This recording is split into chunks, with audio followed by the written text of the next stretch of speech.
Welcome, everybody, to The It Couple. I am your host, Dan. I'm here with my wife, my beautiful wife, S.J. Alaco. Hello, hello. And we're joined by one of my closest friends in comedy. He officiated our wedding. He's also a fucking legend, bro. Directed World's Greatest Dad. This movie that we're talking about today, Willow Creek, God Bless America. And does stand-up all around the... I don't know if you've seen him and Dana Gould. Ladies and gentlemen, I don't know why I say that. There's no one else here. Bobcat Goldthwait, everybody. Yay! Thank you. And it's not inclusive. No. That's what I was going to say. It's just women and men that you're addressing. Yeah. No, yeah. It's ladies and gentlemen. Everybody else go fuck yourselves. Everybody, yeah, that's it. Ladies and gentlemen and everybody else. How you just say everyone? Everyone. Welcome. Humanity. Welcome people. Everyone. Things. Bob Scratch Goldfarb. I get legend a lot now when I go up, and it always throws me off. The legend, I feel like. But you are one. You feel that, I know, right? I feel like Paul Bunyan. I'm getting even worse because I don't have legend status, but now I'm starting to get vet. Oh, you're an old vet because I've been doing it 16 years, and I'm like, well, that makes me want to kill myself because I thought I would get to legend before vet, but I guess legend is better than vet. Vet's like I'm doing tours at That is fucking so Chuckle sad. Nuts. Yeah, there's some PTSD involved. What I love about this movie, we'll start it. You know, it's weird. We usually go through this is like the fifth or sixth one we record, and we usually go plot bit by bit, but it's going to be kind of weird doing that with you here, so we'll do more of like a broad stroke. But what's so interesting about this movie, I think, like when you watch like God Bless America or World's Greatest Dad, you're like, this came from the same type of guy. You know what I mean? It's like a Bobcat wheelhouse. This is just a straight horror movie. This is this is a straight horror found footage movie. When I was watching, I was like, oh, this is like a straight horrr movie. There's like it's very different from Which those you two also movies. wrote. Right. So you wrote and directed this. It's actually more. Well, I guess horror. It's suspense. You know, that was the germ. But I went up to Willow Creek and I thought I was going to make like a Christopher Guest movie. Yeah. Do you know what I mean? Like have a Bigfoot conference and then have all these characters. And then when I got up there, I was like, well, these people do not need to be taken down a couple notches. They're looking for a notch. Any increment of a notch.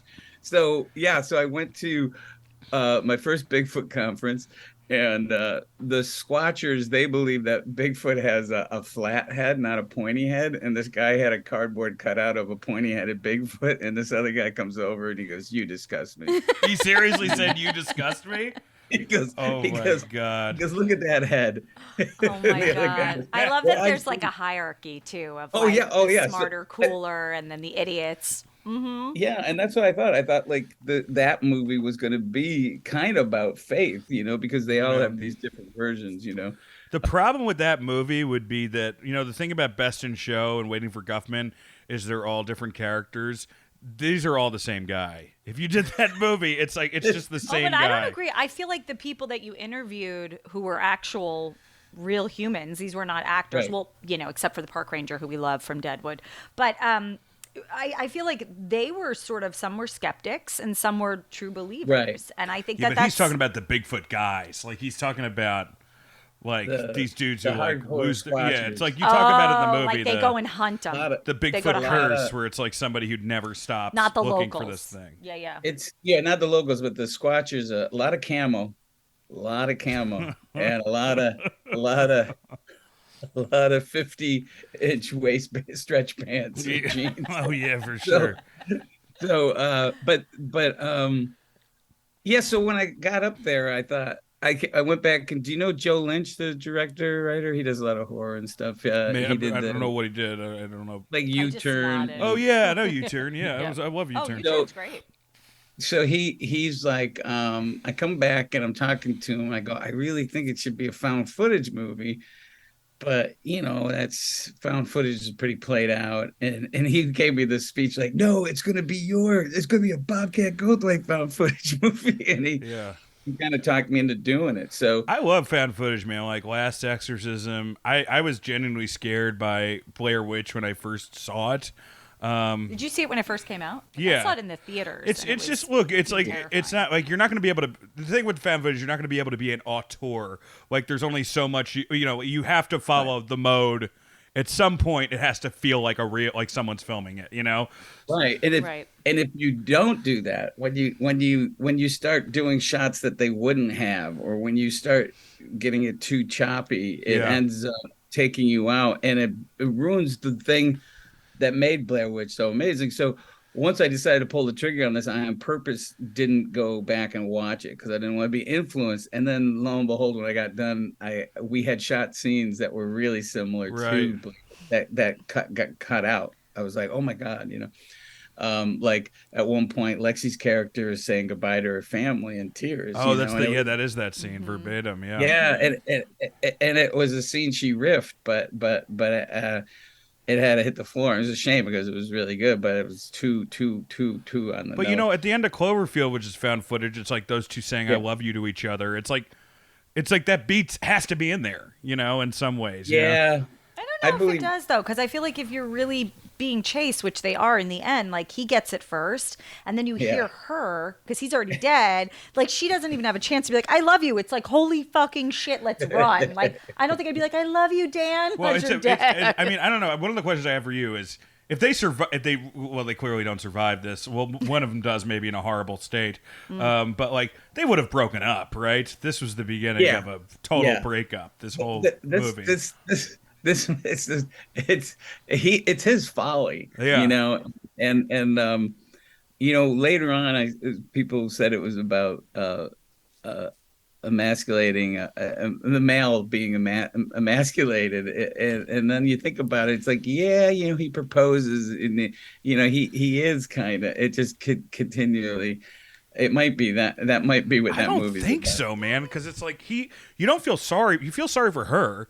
But as soon as as soon as the pot farmer tells him to, because that's like, it's supposed to be like a Blood Mountain pot farmer, right? Like one of those type of guys. As soon as he tells him to fuck, which that guy's great. And I went on his IMDb and he's never been in anything after this, but I don't know where you guys found him, but he's awesome. He's like genuinely scary.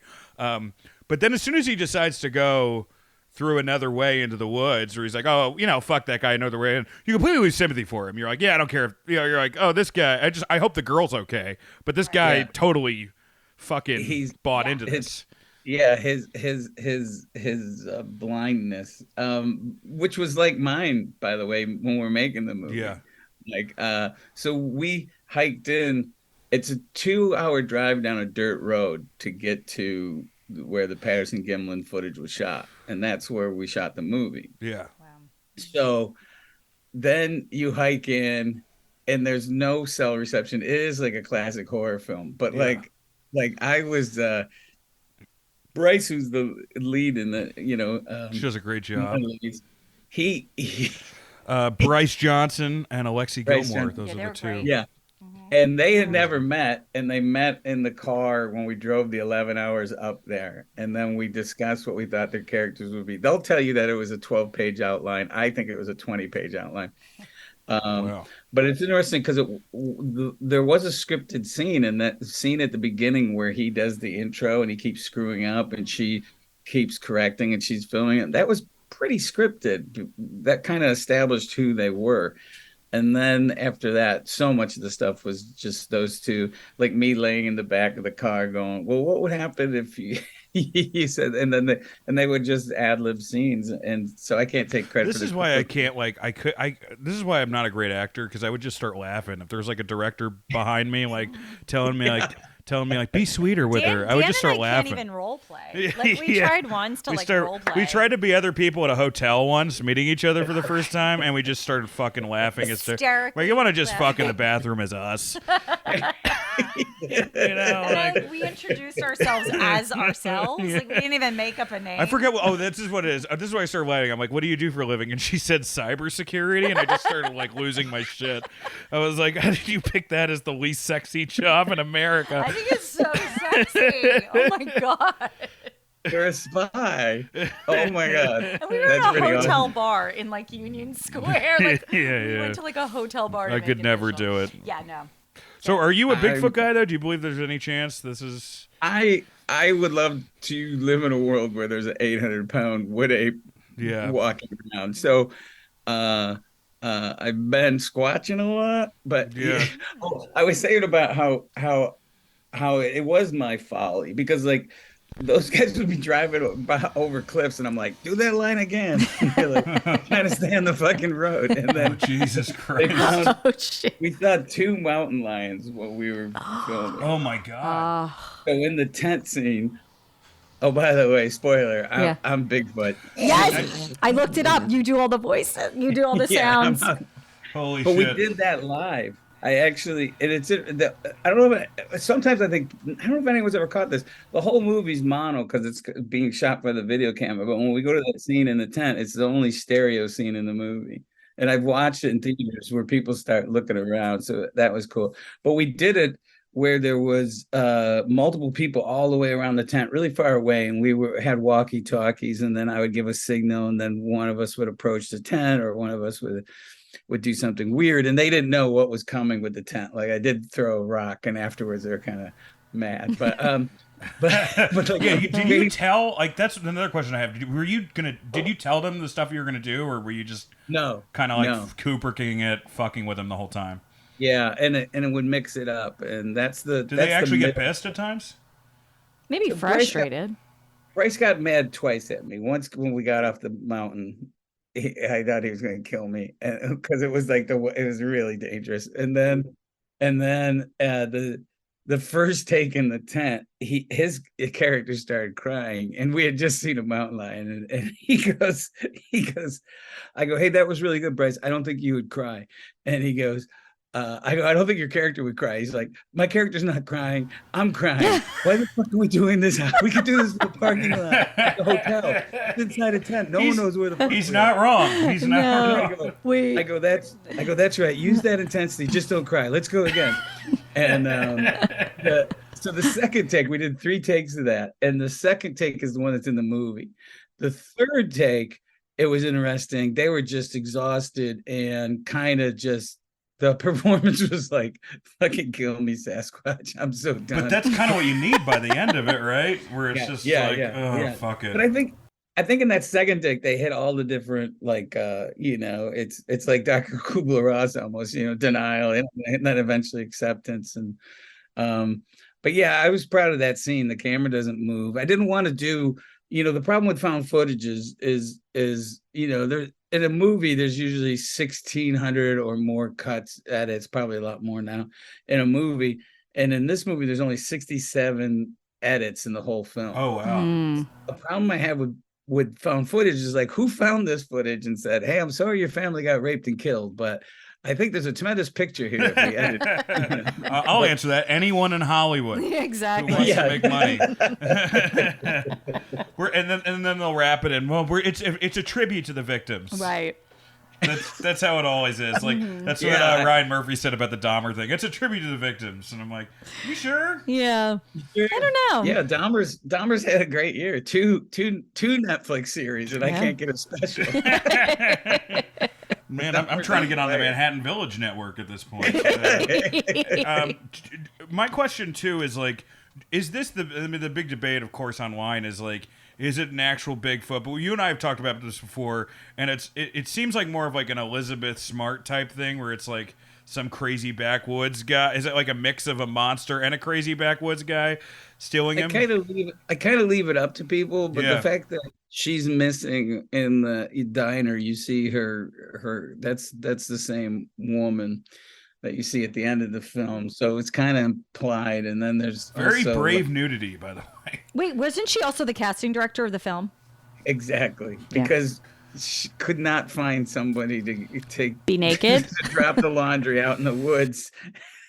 And so she goes, well, I'll do it. And I was like, and then she sent me a picture. I go, yeah, great. She casting couched herself. Yeah, but we put like sugar and chocolate sauce and all these things on her to make her dirty. Yeah, and and then basically had her stand out in the woods. She was like a bear Oh my crawler. God, I was gonna She say. smells delicious. When we filmed that scene, That's a turn on for me. A woman who smells like donuts. yeah, For right. sure. And then she walks out. She walks out of the woods, and she's like, "Well, that's off my bucket list." I'm like, "What the fuck is your bucket list?" It's just being naked in various national Well, parks. that was the other thing this was just someone's theories, but they were saying, that's that's a terror thing again for a man to see their like mom naked. It's a hillbilly, because by the end of it, I'm like, oh, he's creating this hillbilly harem, where he's taking this girl with it, and then you hear, and when the howls come at the end, are those like celebratory howls, like battle cry, like we won type of howls? No, I kind of had the idea. I just wanted people to think that there was more than one. It was. I mean, the only other version, because I made 9 movies. This maybe call me lucky, but this one is the one that made money. And people. This made more money than World's Greatest Dad. Yeah. People just love fucking. People love found footage, But horror, all of it. What's funny? I think they're disappointed that there's no gore, and I don't have a problem with gore. I just didn't do that in this movie. It's even like in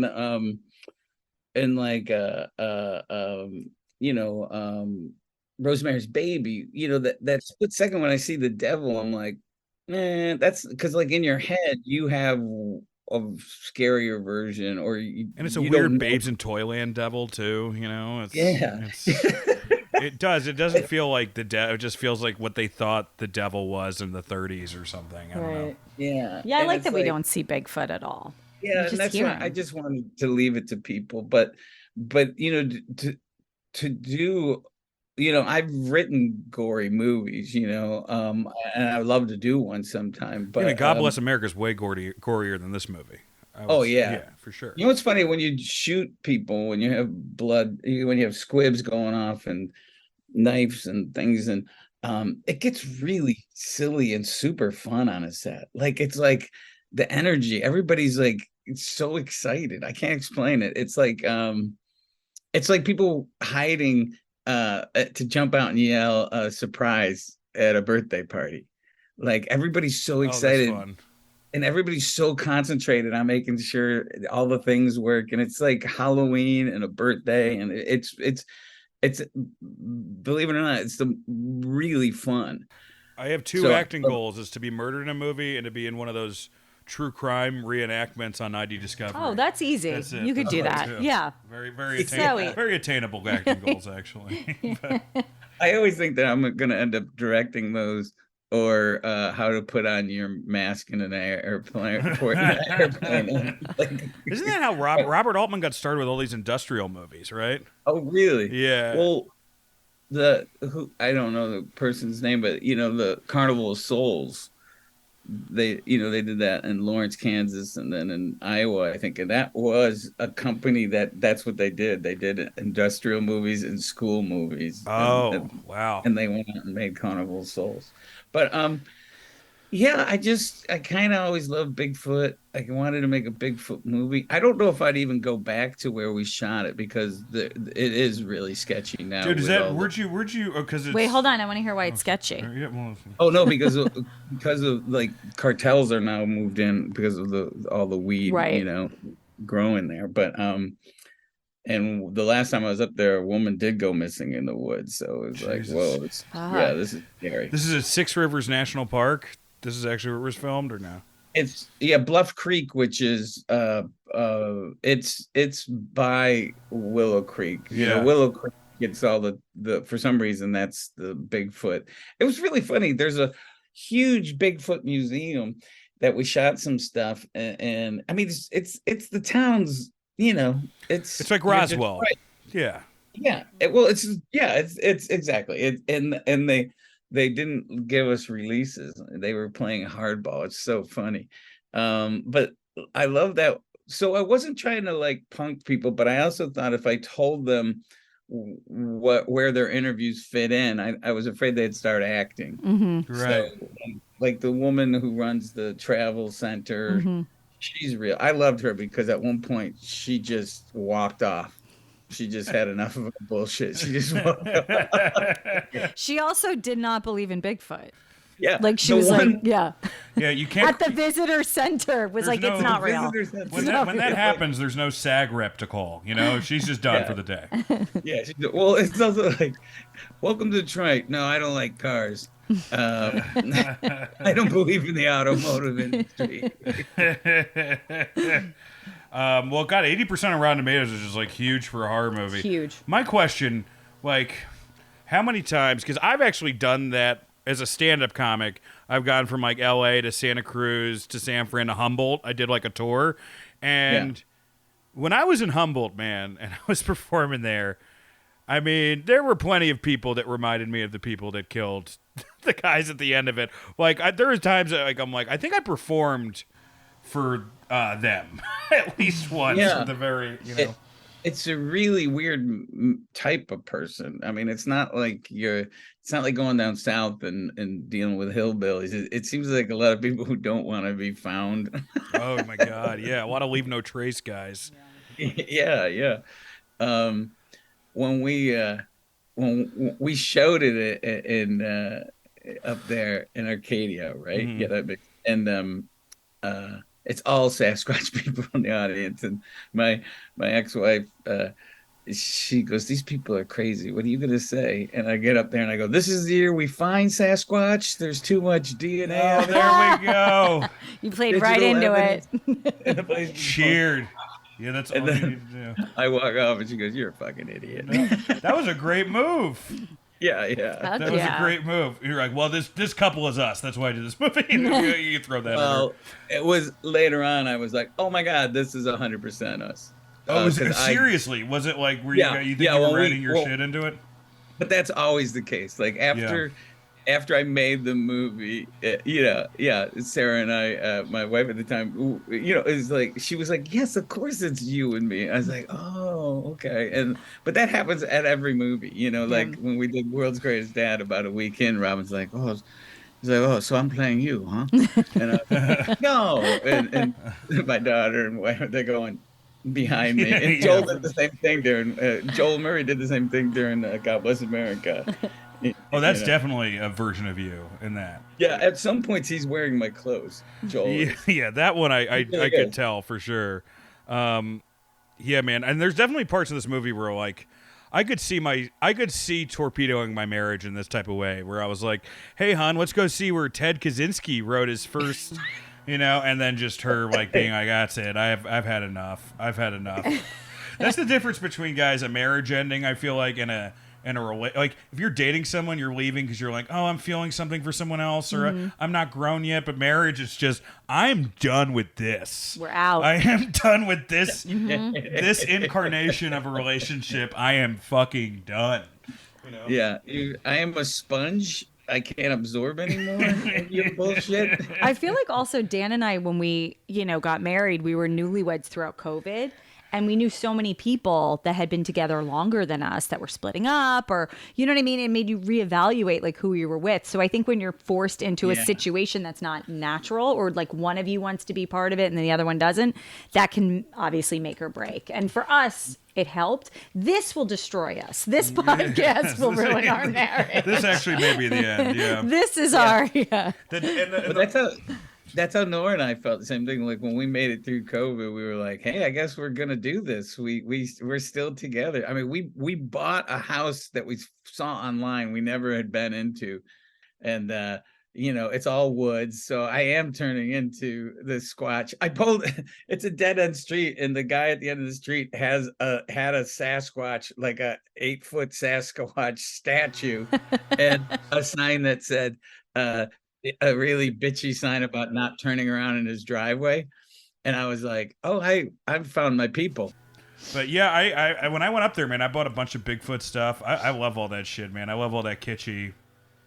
Yeah, and I do like the I think you're a writer. If you have to have that that brain of an 8-year-old where it's like, well, what if, wouldn't it be cool? That's actually the only thing I have as a writer is the brain of the 8-year-old. Everything else, grammatical skills, story structure, dialogue. No, but 8-year-old, yeah. I just draw pictures. I sent Bobcat a script and it was just pictures of the scene. Like I couldn't actually write crayon. The words. Yeah, I Just couldn't like even actually different write the colors. words. Like, had a lot of dinosaurs and a cool plane. Yeah. Why is there a yin yang in this scene? Like. But I think, that's the part that certainly, is like, well, what if Sasquatch was real? What if we go up there and what if we actually go to where it was, that all that was just fun for me too, when there was screaming going on, the park rangers showed up. That was the only time. The real park ranger, not the actor playing. So, no, not Peter. And so we there was a tiny crew, but Timmy, he played ukulele. I go, play your ukulele, start singing. And we all started singing, and Laura, the woman, she was still naked. And they comes and they goes, and they go, and they said they were screaming. I go, we've just been singing. And they go, well, stop singing. And then they took off. Wait, did you not have permits? Do you have permits though? No. You said they wouldn't give you clearances. You didn't have any permits? This whole movie? No. Oh my God. That must have been terrifying. When you guys were in the cafe, there's like a little girl. I always notice extras in the back of things. I don't know why. And I'm like, oh, she just did like a weird turn to the camera and then walked off. She must be a local, or did they cast this kid? Like, it was so natural. She was just in there. Yeah. She was just in there and saw the camera, Yeah. Well, there's one thing Bryce does in that restaurant movie that's such a fat guy move, which is not. I'm like, oh, this was written by Bobcat and not this actor. Where he like makes fun of the burger, but then he's like, oh, that's pretty good. He starts like, which that's like I've done that every single. How were the burgers? Were they good? Was the food they okay? weren't. That was the funny thing because they're going, hey, these are pretty good, and then they both were like sick. Spit bucket, just puking. But it was funny too because that my sound guy Frank, he was just like, he's like, I gotta eat. And I go, okay, well, let's go into Bigfoot Burgers and shoot that scene now. I knew we were going to film it. So he's sitting behind them and he's mixing sound. He's got ear pods and he's eating. Oh. He's having a Bigfoot burger. And we all stayed together. And when we got to the location, we were all in tents, and it was really fun. How long did you shoot that for? How many days? It was really short. Yeah. It was driving up and back. If you don't include that, it was only 5 days of filming. Oh my God. But you guys stayed in a hotel, or you really stayed in tents outside? No, we stayed in the Bigfoot Motel one night, and it was a little too methy, and then you chose to stay in the woods. The woods is safer. You'd rather sleep out on the ground with mountain lions. I was gonna say the fucking mountain lions. Yeah, man. I mean, motels are so much shadier. There's the shadiest place in New York is this place called the JFK Motel, which I've used, which is literally right next to. I stayed there. It's amazing we've never had. If you want to see, if you want to see a bunch of hookers holding Mountain Dew bottles, that's the place to go, guys. Yeah. Well, that motel was definitely a little sketchy. So we camped and then we stayed in this like a cabin that we rented, which was pretty funny too. It was this guy would just come by at all hours and he'd made you some pie. Oh my God. What kind of pie? We go, thank you. He goes, well, aren't you going to eat it? We're like, okay. So we're eating the blackberry pie in front of him. He's like, yeah, this is part of it for me. Yeah. Could you do it with your bare hand? Yeah. So, the story with after we saw the mountain lions, I'm sitting with there was a guy who was a forest ranger who was off duty, and this wasn't during the screaming scene because he would have helped us. This was in the tent scene, and when we're down where the footage was shot, and afterwards we're sitting around a campfire and he's got a gun, so I'm sitting next to him because we saw the mountain lion. Right, of course. And he goes, swear to God, he goes, I'm a writer too. And I go, oh, what do you write? He goes, well, Twilight, I go, yeah, well, I write coming of age tween stories Like fan fiction. set in the Bigfoot world. But it's for set in tweens. tweens and Bigfoot world? Those two things Yeah. don't mix. And I go, I swear to God, you can look it up. It's on Amazon. I go, well, what's the name of your book? He goes, well, the first one is Yeti or Not. That's good. That's cute. I'm looking it up. Cute. Yeah. Yeah, and then but then he wrote a book, and it involved like nymphs and woodland fairies and the people in the Bigfoot community. He was married, right, with a nice family, and, yeah, a lot of kids, a lot of friends. Oh my goodness! This is the only time I really think you should have ever brought back the Police Academy voice is at the very end of this movie as one of the Bigfoots. Yeah, as just one of the Bigfoots, and then it's like that's what happened to the old Bobcat. That's where he is. He's out there. Yeah, he's out there living with the Bigfoot. Yeah, he's just out there making Bigfoot. And then maybe Michael Winslow too, throw him in there. But I think that would have been. Yeah, because this does remind me of Grizzly Man at times, where it's like, especially the two lead actors, where you're like, oh, okay, he has the vibe of, the character has the vibe of, I didn't book a role on Wings, so now this is my ticket. Mm-hmm. Yeah. Yeah, there was a desperation to get the scene right and to do the intros right and everything. It was, Yeah, I didn't even think of that, but yeah, that's definitely. It does remind me of Grizzly Man a lot, talking about a guy and his folly and bringing his poor girlfriend along with him. I mean, that's not disclosed in Grizzly Man, but then you find out later on that's got to be so rough for if you're a single guy and you see these guys like Grizzly Man who are able to like meet a girl, like not just meet a girl, but actively ruin her life. It's like the same thing as like meeting a guy in prison. You're like, man, women just go through so much shit that like they're like, well, he's stable, he'll call me back, so I guess I'll he'll write the letters back in prison. He doesn't make a call. I know where he is at night. Yeah, he's not going to cheat. Well, Grizzly Man. Yeah, I guess that would be the companion movie for this film. Yeah, the real thing that. Every time I go to make a movie, and I don't know if I achieve it, but I always ask myself, can I pull this off? Could I do a rom-com with a tiny bit of bestiality? Can I do that? Each time I'm asking a question, and really, there's so many Tarantino movies where I'm watching it and nothing's going on. There's no psycho with a knife, and there's no this, but the tension is so, you're at the edge of your seat. Yeah. And that was really one of the driving things to make this movie. I was like, can I make it really tense and do what he does with the, it's usually a character that's not on camera too, was the thing I noticed with Tarantino. But yeah, so that's what that was my goal, to see if I could scare people. And the first time I saw it with an audience, Alexie and I went to this film festival in Maryland, and I yelped during the movie. I went, ah! He goes, that's you, dummy.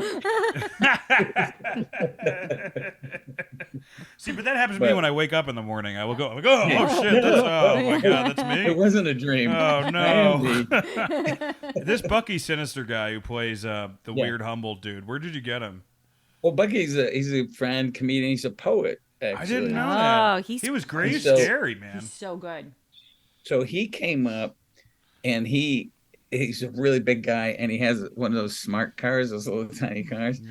And he gets there, and he has driven down a dirt road in a smart car for 2 hours, and he was lost. Oh my God! So he was in a whole. He was already pissed. He was furious. Oh, he was fuming, and my friend Amy, who produced the movie, she goes, Bucky is furious. I go, well, don't calm him down. Just let's go. And we just did it. Spoken like such a director. yeah. Just go. And and because he's a sweetheart, he's a doll. And then we shot the scene, and then I go, hey man, I just wanted to go because I knew you were mad. He goes, I knew what you were doing. I have a question. Was there anything as harrowing as when on Friend of the People I had to leave to take a shit for 20 minutes in the middle of when we were filming, which is one of the more Didn't embarrassing. You shit moments. yourself. And well, I was Bobcat? at the time. I wasn't drunk that day, but I think I was still in a drinking phase, and I had chili the night before. And Ken Anderson who's in the show. Gives me his actual pro wrestling finisher. Couldn't be a sweeter guy. Like everybody on that set, all the actors, rest in peace, Kevin. But like he gives me this finishing move, and I fucking shit my pants a little, and I have to run off. And when I say I have to, like, I took a 20-minute shit, and in this your whole pants? No, not my pants. A little came out in my underwear, but like I went. No, I'm just telling. It's like a regular Wednesday in the St. I literally Germain was like, and I'm sweating. You know what I mean? It's like that thing where Yeah. you're not drunk, but you're like sweating from like abusing your You're body getting for the months. poison out, and I'm yeah. like shitting, and then I come back, and then everyone with Bobcat was nice. Everyone has to pretend this doesn't happen. But here's the thing that really fuck with it. There's a girl on set who like. Anyway, I had went out with one of her friends before we filmed this, right? And I guess her friend, after I had made out with her, like the next day, someone shit in her garage, and she asked me if I shit in her garage. I was like, "No, I didn't shit in your garage." So then her friend called her up and was like, "Yeah, I think he's definitely a garage shitter. I think he has a shitting problem." So suffice to say, we never hooked up after that. That was a crazy day of filming, though, because like Jermaine almost got into a fight with like the mom of one of the Crips outside. It was insane. I'm gonna tell a somewhat relatable, not a story involving, but it's a name drop story, and it's years ago. I was up in Idaho, and I was visiting Bruce Willis and Demi and their kids, and my family was with us, and Bruce, there's a river that ran through their backyard, and Bruce built the equivalent of a fort on the other side.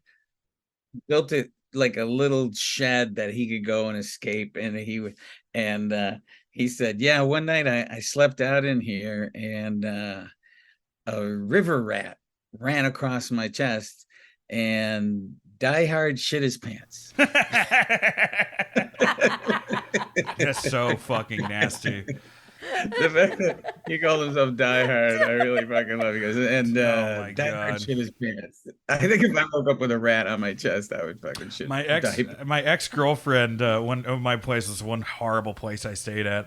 I went to the bathroom. I just heard her scream, and she's like, "I'm like, what happened?" She's like, "Cockroach," and I'm like, "Oh, did you see a cockroach?" She goes, "One crawled over my face while I was lying down." Damn. This place is a lot nicer. Sarah civilized me. Yeah, I mean, I had to. It was like, Bobo and Walk Like a Man. He was carrying in Dallas. Like, well, I gotta teach this motherfucker how to load a dishwasher. One of the things that we ask on this podcast afterwards, which we could actually get a real answer from you for, is what happens to these characters immediately after this movie's done, which of course would ruin any of the suspense of an actual horror movie if you saw it. But it feels like this is one of the few ones that would still get scary, because it would be her and this fucking. Oh yeah, her. I feel like she's not. She's gonna end up like our woman in the woods nude. Yeah, it's not gonna go well. It's not gonna go great. And he's gone. He's dead. But the only other idea for a sequel or something was the idea of just shooting the whole movie again, but from the Sasquatch POV. And they're like, "Oh, these fucking idiots," It's like her talking about her acting career and him rolling his eyes in the background. Yeah, and the Bigfoot. You see like a group of Bigfoot, and they go, "We gotta get rid of these people." That could definitely work, man. Yeah, just a group of disgruntled Bigfoot. They'd be pissed off. And another question we ask everybody on this podcast: what is the scariest or spookiest thing that's happened to you in the last month? Well, the scariest thing was that I got my ducklings, and they come through the mail. And I was terrified that I was going to open the box and there's just going to be dead. They're all going to be dead. Dead ducks. Yeah. Were they alive? They were fine, and I was like, "Can I just go and drive and pick them up?" And they go, "No, we only do that for chickens." And I'm like, "Oh, of course." So I accidentally ordered 4, and I was only getting 2, so I got to call back and say, "Hey, I clicked. I shouldn't. I ordered," and they go, Well, look, we only have 17 female silver apple yard. That's the name of the duck, and eggs. And I go, and we already promised them to you, and then there's people who want them. I go, so you actually count your chicks before they hatch? I said, that is the worst business model ever. There's a long pause, and he's just like, yeah, funny, man. Funny.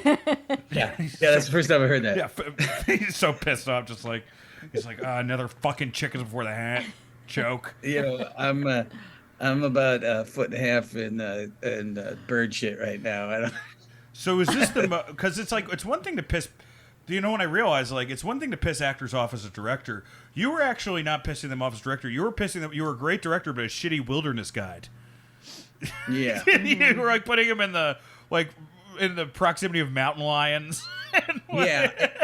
But I have never been more insane about, we're going to get this movie done. And this is, you know, I have never been, I'm not usually that kind of personality, but I don't know why I was. It's like Bryce is like, he goes, I should be sweating because I was just sweating before. I go, but we don't have any water. And I go, why don't we just cover your eyes and I'll just spray a bunch of off and it'll beat up. And he goes, you're not putting off on your face.